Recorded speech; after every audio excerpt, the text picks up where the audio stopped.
তো বাসটি আসলে ইকোনমি ক্লাস, আর এই বাস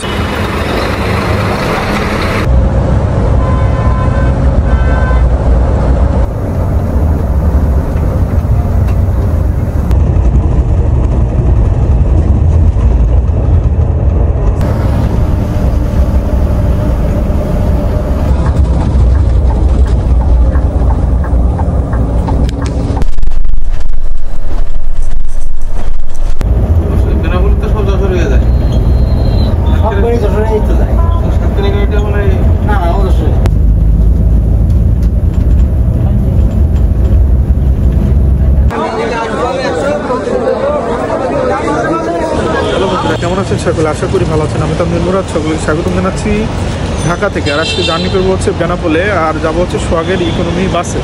তো 9:45 আমাদের বোর্ডিং থাকলেও এখন 10:20 বাজে, আর এই মুহূর্তে বাস আসলো। চলুন বাসটি আপনাদেরকে দেখাই আর জার্নি শুরু করি। দাঁড়িয়ে আছি হচ্ছে এই যে সোহাগ কাউন্টার, দেখতে পাচ্ছেন মালিবাগ ফ্লাইওভারের নিচে। বন্ধুরা, এই হচ্ছে আমাদের বাস চলে এসেছে, দেখতে পাচ্ছেন সোহাগের এলিটের বাসটি। যদিও দেখতে বিজনেস ক্লাসের মতন, কিন্তু এই বাসটি হচ্ছে আসলে ইকোনমি ক্লাস। তো চলুন আমরা আমাদের যাত্রা শুরু করি। আর লাগেজগুলো দিয়ে দিলাম বক্সে। বন্ধুরা, এটা হচ্ছে সোহাগের ডাবল ডেকার বাস, আর এটা ইন্দোনেশিয়ার লাকসানা থেকে কিন্তু বডি করে নিয়ে আসা হয়েছে। অসাধারণ বাস, আর এটা চলে যাচ্ছে হচ্ছে বন্দরনগরী চট্টগ্রাম।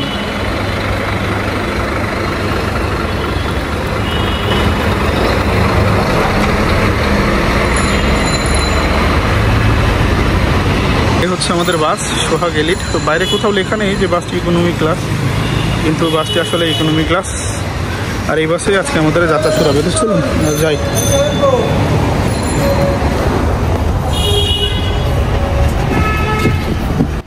বন্ধুরা, বাসের ভিতরে উঠে পড়লাম, আর এই সিট হচ্ছে আমার সিট। প্রথম সারির যে প্রথম সিট, সেটা এখান থেকে ভিউ ভালো আসে, এই জন্য বসলাম। আর এই হচ্ছে দেখতে পাচ্ছেন টোটাল 2:2 ফরমেশনের সিট, অর্থাৎ বাসটি হচ্ছে ইকোনমি ক্লাস এসি বাস। আর এই বাসের ভাড়া হচ্ছে ঢাকা থেকে বেনাপোল পর্যন্ত 1000 টাকা মাথা পিছু। আর এই হচ্ছে বাসের ফ্রন্ট সাইড, অর্থাৎ সামনের পার্ট, ড্রাইভিং সিট এবং তার যে ড্যাশবোর্ড আছে, মিটার, তারপরে অন্যান্য যে কনসোলগুলো আছে সেখানে কিন্তু এখানে দেওয়া রয়েছে। তো এই হচ্ছে সার্বিক পাইলটের যে সিট এবং তার সামনের মোটামুটি যে ভিউ সেটা। ঘড়িতে এখন সময় 10:41। আমাদের বাস এই মুহূর্তে পার করছে সোহাগের মালিবাগ নন এসি কাউন্টার। আর এখন সময় 11:15। আমরা ছেড়ে যাচ্ছি আরামবাগ কাউন্টার থেকে। ঢাকা শহর পার করতে করতেই কিন্তু আমাদের প্রচুর টাইম ব্যয় হয়ে গেল আজকে, আর বাস কিন্তু লেটে এসেছিল। দেখা যাক আমরা এখন বেনাপোলে কখন পৌঁছাই। আর এই মুহূর্তে আমরা চলে এসেছি হচ্ছে ফ্লাইওভারে। যাত্রাবাড়ি ফ্লাইওভারটা পার করেই কিন্তু আমরা ঢাকা মাওয়া যে এক্সপ্রেসওয়ে সেটাতে উঠে পড়বো।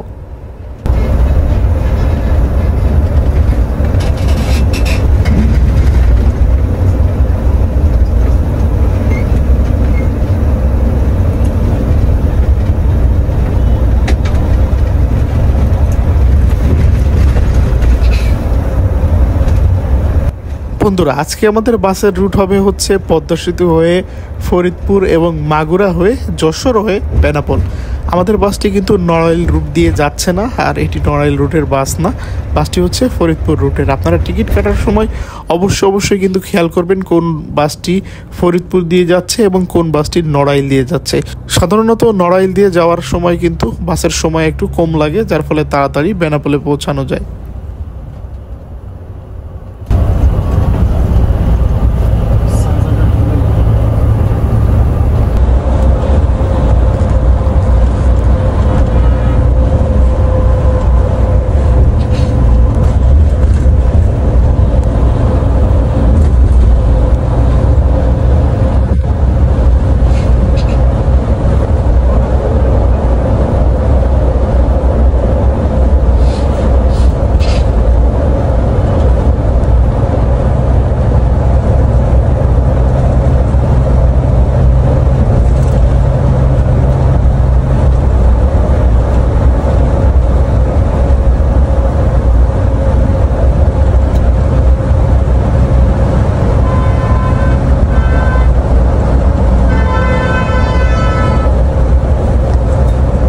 বন্ধুরা দেখতে দেখতে কিন্তু আমাদের বাসটি ঢাকা কুয়াকাটা রোডের ইউনিক বাসকে ওটি দিয়ে দিল।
বন্ধুরা আমরা এখন আছি হচ্ছে পদ্মা সেতু টোল প্লাজায়, আর এখানে আমাদের বাসের টোল পরিশোধ করা হবে। টোল পরিশোধের পরে আমরা কিন্তু উঠে যাব সেই পদ্মা সেতুতে।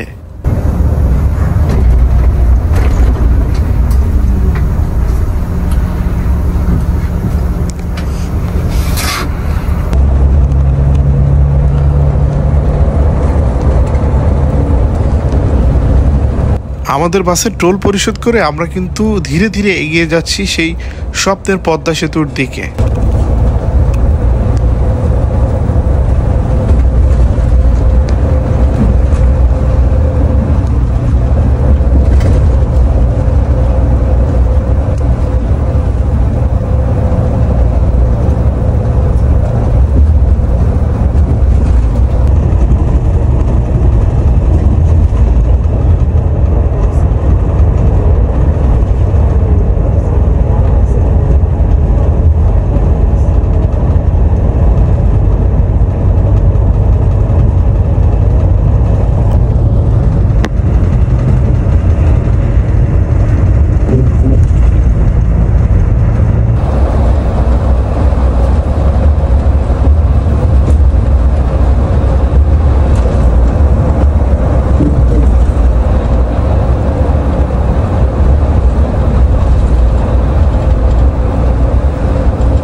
বন্ধুরা যাত্রা রিপোর্ট যে আমরা চলে আসলাম হচ্ছে ভাঙ্গা ইন্টারসেকশনে। একদিকে চলে গেল ফরিদপুর, একদিকে নড়াইল, বরিশাল এবং খুলনা। আর যেহেতু আজকে আমাদের রুট হচ্ছে ফরিদপুর দিয়ে, সেহেতু আমাদের বাস ফরিদপুর দিয়ে যাবে।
বন্ধুরা এই মুহূর্তে আমাদের বাস প্রবেশ করলো ফরিদপুর শহরে, আর সোজা চলে যাচ্ছে হচ্ছে মাগুরা।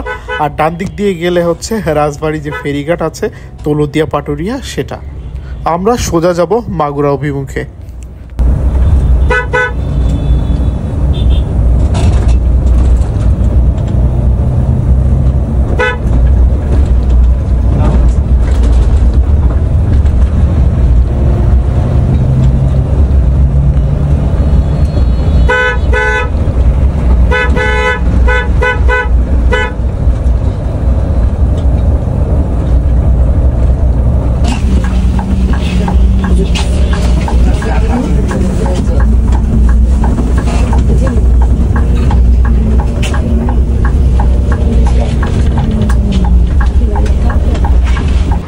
আর আমাদের যাত্রা বিরতি হয়েছে হচ্ছে ফরিদপুরের অ্যাবলুম রেস্টুরেন্টে। রেস্টুরেন্টটা কিন্তু অনেক সুন্দর, আপনাদেরকে এখন আমি রেস্টুরেন্টের ভিতরে নিয়ে গিয়ে দেখাবো। রেস্টুরেন্টটা অনেক সুন্দর আর অনেক বড় একটা স্পেস রয়েছে ভিতরে। বন্ধুরা এটা হচ্ছে রেস্টুরেন্টের নিচতলা, এখানে বসে খাওয়া দাওয়া করা যাবে। আর দুই তলায় কিন্তু নামাজের জায়গা আছে, আর নিচে পাশে কিন্তু রয়েছে হচ্ছে ওয়াশরুম, পুরুষ এবং মহিলাদের জন্য খুবই পরিষ্কার পরিচ্ছন্ন ওয়াশরুম। আর এর হোটেলের বাইরের পরিবেশটা এখন আপনাদেরকে দেখাচ্ছি।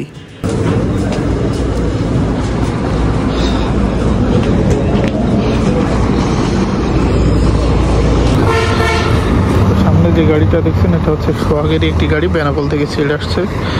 এপাশে একটি দাঁড়িয়ে আছে হচ্ছে সোহাগের নন এসি বাস, আর এটা খুব সম্ভবত রয়্যাল কোচের একটি বাস। হ্যাঁ, রয়্যাল কোচের একটি বাস। অশোক লিল্যান্ডের পরে হচ্ছে এসি বডি করা। বন্ধুরা ঘড়িতে এখন সময় 1:30, আর আমরা এসে পৌঁছালাম হচ্ছে ফরিদপুরের অ্যাবলুম রেস্টুরেন্টে। আর ট্রেনে জার্নি করলে কিন্তু আপনাদের সাথে কথা বলা যায়, বিভিন্ন স্টেশনে দাঁড়িয়ে দাঁড়িয়ে বিভিন্ন স্টেশন সম্বন্ধে বলা যায়, কিন্তু বাসে ভ্রমণ করলে কিন্তু এটা সম্ভব হয় না। বাসে মাত্র একটা কি দুইটা স্টপ থাকে, আর তারই অংশ হিসেবে আমরা আছি এখন ফরিদপুরে। আপনারা কমেন্ট করেন তো আপনাদের বাসে জার্নি ভালো লাগে না ট্রেনে জার্নি ভালো লাগে? বাস এবং ট্রেন লাভার দুইটাই দেখতে চাই। আর এক কাপ কফি নিয়ে নিলাম এই রেস্টুরেন্ট থেকে, দাম নিয়েছে মাত্র 30 টাকা। আর একটা ক্লাব স্যান্ডউইচ, তার দাম নিয়েছে 90 টাকা। আর একটা দই নিয়েছি, কাপ দই, তার দাম 40 টাকা। রিজনেবল, আবার একটু বেশি। এইসব রেস্টুরেন্টে একটু দাম বেশি হয়।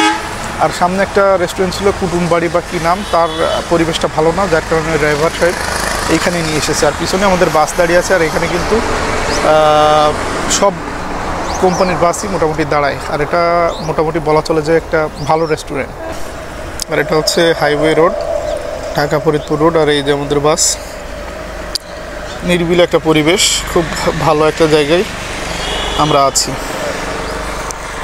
আর এই প্রথম আমি সোহাগের স্ক্যানিয়া এসি বাস, যেটা হচ্ছে ইকোনমিক বাস, সেটাতে ভ্রমণ করছি। এর আগে আমি সোহাগের যতবার ভ্রমণ করেছি সবগুলোই ছিল হচ্ছে সোহাগের এলিটের যে বিজনেস ক্লাস বাস সেটা। আর ঢাকা থেকে এই বাসের ভাড়া নিচ্ছে বেনাপোল পর্যন্ত কিন্তু মাত্র 1000 টাকা। আসলে বেনাপোলে এত পরিমাণ কম্পিটিটর হয়ে গেছে, 700 টাকা থেকে শুরু করে 800 1000-এর মধ্যে কিন্তু খুব ভালো ভালো কোম্পানি এখন সার্ভিস দিচ্ছে। হিনো একে 1J বাস দিয়ে, কেউ আবার ইসুজু চ্যাসিস নিয়ে কিন্তু ইকোনমিক এসিতে আপনারা জার্নি করতে পারছেন। ইতিমধ্যে আমার চ্যানেলে কিন্তু কয়েকটা ভিডিও আছে। সোহাগও কিন্তু শেষমেশ ইকোনমিক্যাল বাসের সার্ভিস দিল বেনাপোলে।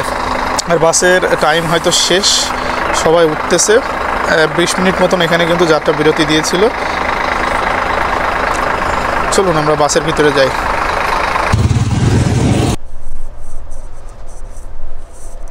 যাত্রা বিরতি শেষ করে আমাদের বাস কিন্তু ছেড়ে দিল আবার আমাদের গন্তব্য বেনাপোলের উদ্দেশ্যে। নির্দিষ্ট সময়ে কিন্তু আমাদের বাস ছেড়ে দিয়েছে। আর এই মুহূর্তে আমরা চলে এসেছি প্রায় কামারখালী ব্রিজের কাছাকাছি। দেখতে পাচ্ছেন দূর থেকে দেখা যাচ্ছে কি সুন্দর ব্রিজটা।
বন্ধুরা, এই মুহূর্তে আমাদের বাস চলে আসলো মাগুরা জেলা শহরে। আর এখানে আমাদের বাস যাত্রী নামিয়ে আবারও ছেড়ে দিবে তার গন্তব্য বেনাপোলের উদ্দেশ্যে। আর এই মুহূর্তে বেনাপোল থেকে ছেড়ে আসা সৌদিয়া সিল্কি আমাদের অতিক্রম করে চলে গেল।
আমরা এসে পৌঁছলাম হচ্ছে যশোর জেলার যশোর শহরের চাষা চেকপোস্টে। আমার হাতের বাম দিক দিয়ে আপনারা যদি সোজা চলে যান তাহলে চলে যাবেন খুলনা এবং ডানে বেনাপোল। আমরা বেনাপোলের দিকেই যাচ্ছি।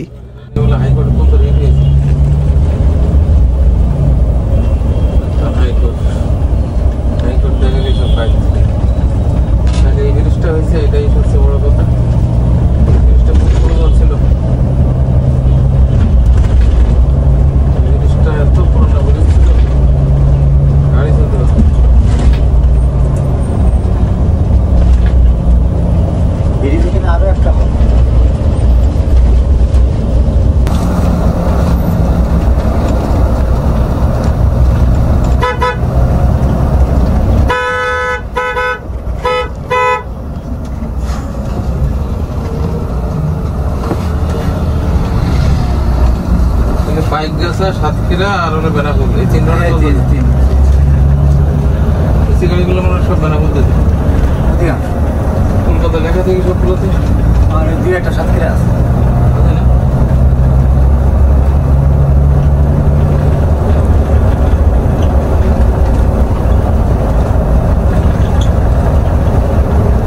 পরন্তু বিকালের সূর্যাস্ত উপভোগ করতে করতে আমরা যশোর রোড ধরে এগিয়ে চলেছি বেনাপোলের দিকে। যশোর রোডের ঐতিহ্য ইতিহাস কিন্তু প্রচুর পুরানো।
বন্ধুরা ইতিমধ্যে কিন্তু আমরা বেনাপোলের যে প্রবেশদ্বার বেনাপোল গেট সেটা কিন্তু দেখতে পাচ্ছি, আর এই গেটের ওই পাশে কিন্তু শুরু হয়ে যাচ্ছে বেনাপোল পৌরসভা, অর্থাৎ আমরা কিন্তু বেনাপোলের এরিয়ার মধ্যেই পৌঁছে গেছি। আর এখান থেকে বর্ডার কিন্তু মাত্র 3 কিলোমিটার, আমরা মোটামুটি 5 থেকে 7 মিনিটের মধ্যে কিন্তু বেনাপোল বর্ডারে পৌঁছে যাব।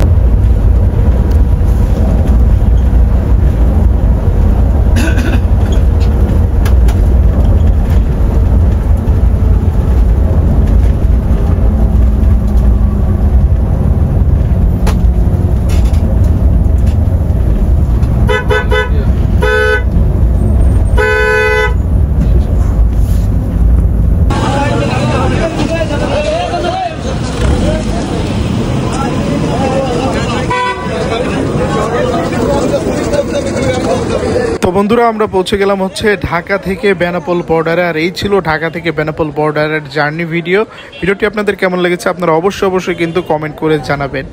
তো ভালো থাকবেন সকলে, দেখা হবে আপনাদের সাথে পরবর্তীতে নতুন কোনো জার্নি ব্লগ নিয়ে। আল্লাহ হাফেজ।